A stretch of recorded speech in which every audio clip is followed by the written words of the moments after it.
Hablando con el doctor Miguel Ureña, infectólogo, y no lo dije ahorita, pero otra de sus calidades es que es subdirector de Promese, ¿verdad? Así es. Promese, una de las instituciones más sólidas, respetable, creíble de este país.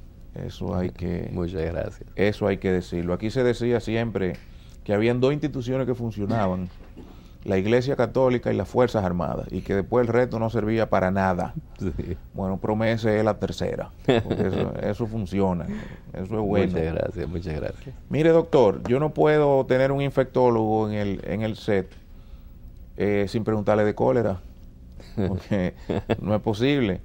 Y sí, nuestro amigo Bauta, yo sé que nos va a poner bravo, porque por cualquier cosa que digamos aquí, que no es con la intención ni de desacreditar al ministerio, ni mucho menos, pero sí de informar a la población.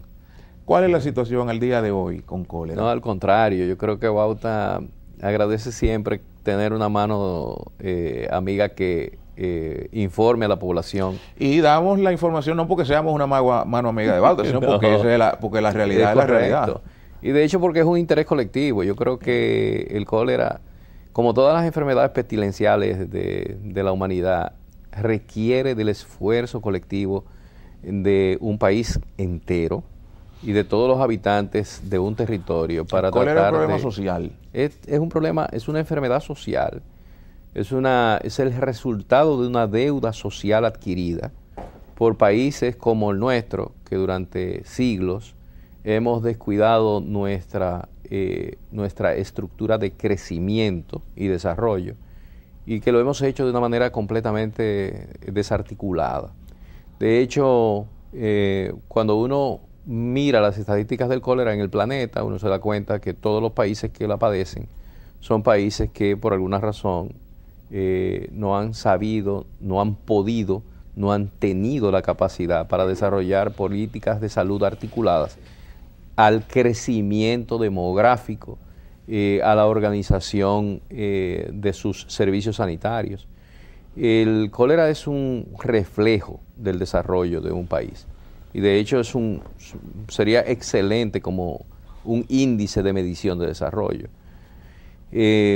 Uno incluso lo puede inferir cuando uno mira las estadísticas entre Haití y la República Dominicana, a pesar de estar en la misma isla y a pesar de tener el mismo vibrio del cólera, las estadísticas son totalmente diferentes. No es lo mismo allá que aquí. Es correcto. Eso no quiere decir que estemos en este momento asumiendo que los haitianos tienen la culpa del cólera, porque de hecho los haitianos son una víctima de cómo el cólera se transmite, ¿verdad? Y paradójicamente, y hay que decirlo con responsabilidad, el cólera ha sido el resultado precisamente de la intención de ayuda internacional a Haití. Con la ayuda llegó eso. Con la ayuda llegó el cólera. Y dentro de ese proceso, pues lógicamente con una frontera tan permeable como la nuestra, pues nos ha tocado a nosotros también tener que padecer una enfermedad que si las condiciones socioeconómicas del país y las condiciones culturales de la nación no cambian, vamos a tener cólera por el resto de la historia de la República Dominicana. Nosotros tenemos que generar un cambio en la mentalidad de la población, y ese cambio en la mentalidad de la población implica el esfuerzo mancomunado, que incluye, claro está, a los médicos, incluye al sector salud, pero tiene que involucrar muchos otros sectores, desde los ayuntamientos hasta las escuelas, el Ministerio de Educación, etcétera, etcétera. La gente tiene que entender que el cólera es una enfermedad producida por un vibrio, una bacteria, no es un virus, es una bacteria que tiene una predilección para vivir de manera, digamos, libre en el agua, aunque el reservorio natural del vibrio del cólera es el ser humano. Es capaz de sobrevivir en el agua y en aguas salobres y inclusive aguas costeras durante mucho tiempo, meses y probablemente años, y que es capaz incluso de mantenerse vivo aún no causando enfermedad en seres vivos marinos, como pasa con los moluscos, como pasa con los bivalvos. Los famosos camarones, aquellos que... La langosta de las romanas. De las romanas. Yo la teoría de la langosta de la romana yo tengo mis reservas. Yo siento que el problema de la romana fue manipulación de alimentos. La langosta es uno de esos alimentos que por casualidad se cuecen bien y el vibrio del cólera no resiste la temperatura de cocción de la langosta. El problema de la langosta es que para usted preparar una ensalada de langostas, por ejemplo, después que la cocinó, después que la cuecen, usted tiene que sacarla del carapacho, enfriarla, usted tiene que enfriarla, usted tiene ponerle que... la mano. Es correcto. Y el problema, y yo siempre se lo digo a los alumnos y a los médicos en entrenamiento, el problema del cólera está en que es una enfermedad que se transmite desde las heces fecales a la boca de los individuos. Y las bacterias no saltan, las bacterias no brincan, las bacterias no vuelan, no tienen alas. Las bacterias tienen que ser llevadas a la boca de un ser humano a través de un vehículo que puede ser la mano del individuo que prepara los alimentos. Entonces, el secreto del cólera, aparte de tener acceso a agua segura, a un agua potable, es las manos del individuo. Cómo nosotros hacemos el aseo de las manos después de ir al baño, cómo nosotros nos lavamos las manos antes de comer, cómo nosotros nos lavamos las manos después de tocar superficies de riego. Entonces, el elemento central aquí son los dos puntos cardinales de la prevención. ¿Qué agua yo consumo para tomar y para preparar mis alimentos y para lavar mis verduras? ¿Y cómo yo me lavo las manos o me higienizo las manos después? Y en esto yo creo que voy a hacer una observación que probablemente no se ha tocado en ningún otro medio de comunicación, y es la primera vez que hablo de esto en un medio de comunicación.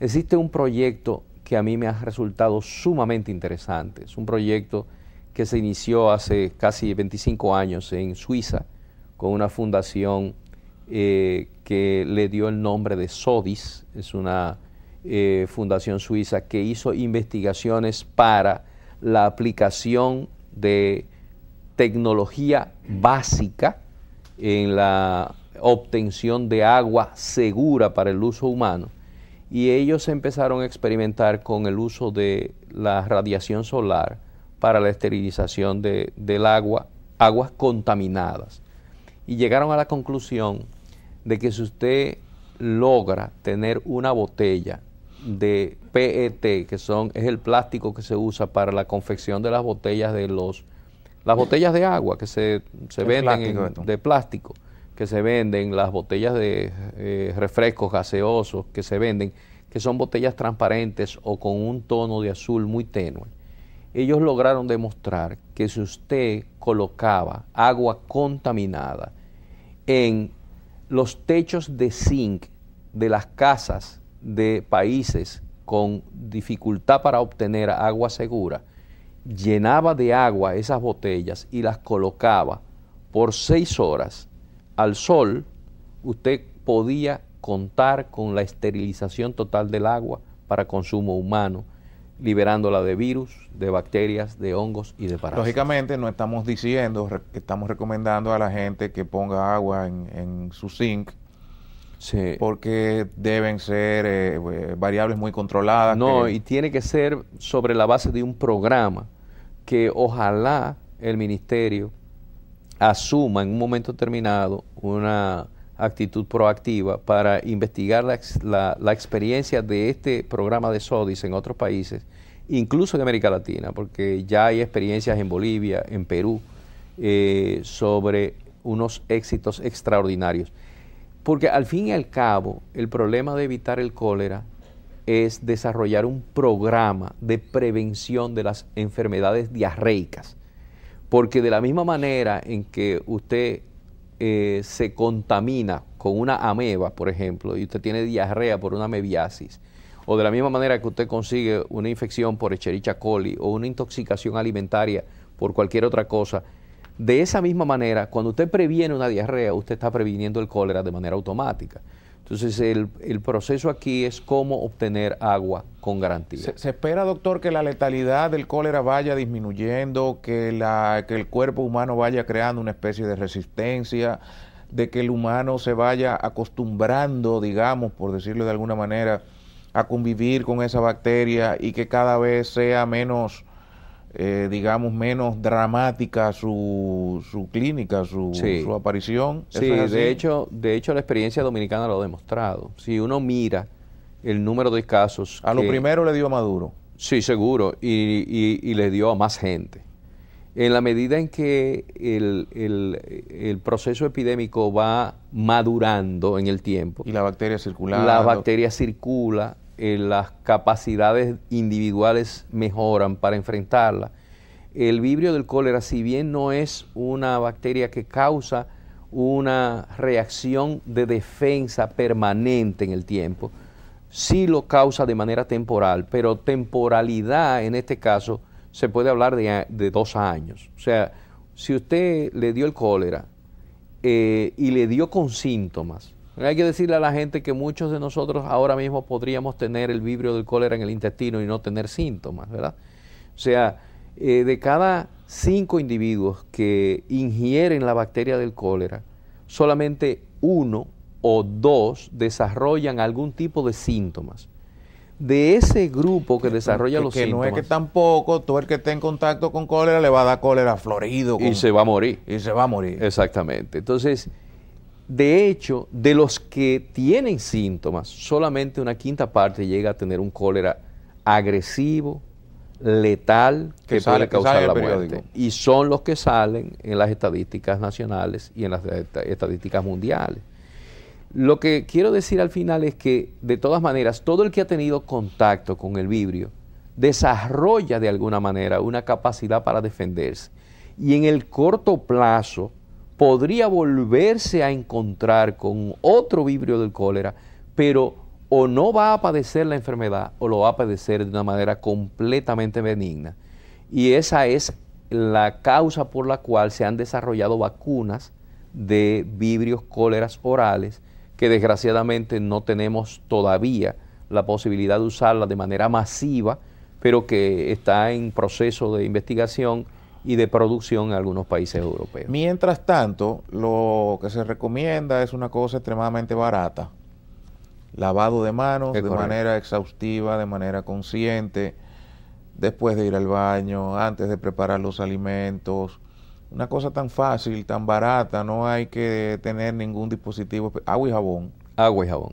Y todavía es mucho más fácil. Si usted no tiene la posibilidad de tener en lo inmediato agua y jabón, usted puede frotar las manos con alcohol, el que se usa para las inyecciones.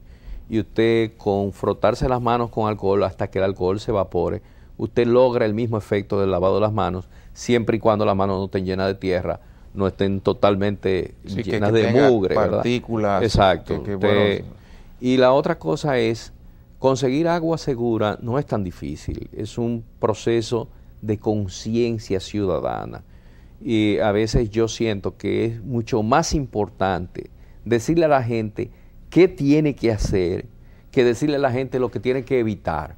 Porque uno le dice a la gente, bueno, usted no puede consumir el agua de los camioncitos que se la venden al detalle o al granel en los barrios.